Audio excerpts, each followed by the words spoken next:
32 কোটিতে বিক্রি হলো হ্যান্ড অফ গডের বল। নিজস্ব প্রতিবেদন 24 আগস্ট।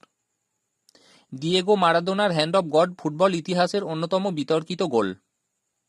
1986 বিশ্বকাপে ইংল্যান্ডের বিরুদ্ধে সেই গোল যে বলে হয়েছিল, নিলামে সেটি বিক্রি হলো 32 কোটি টাকারও বেশি দামে। আমেরিকার হেরিটেজ অকশনে শনিবার বলটির দাম উঠেছে 2.5 মিলিয়ন পাউন্ড, ভারতীয় মুদ্রায় প্রায় 32 কোটি 63 লক্ষ টাকা।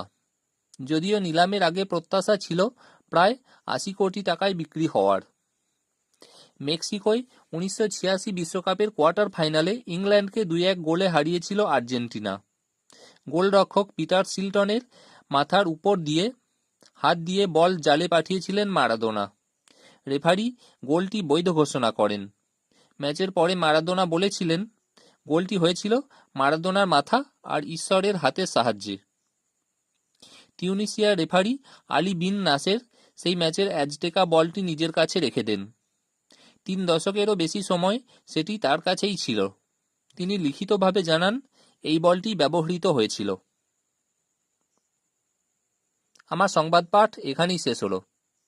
খবরটা বেশ ইন্টারেস্টিং লাগলো, তাই আপনাদের সঙ্গে শেয়ার করলাম।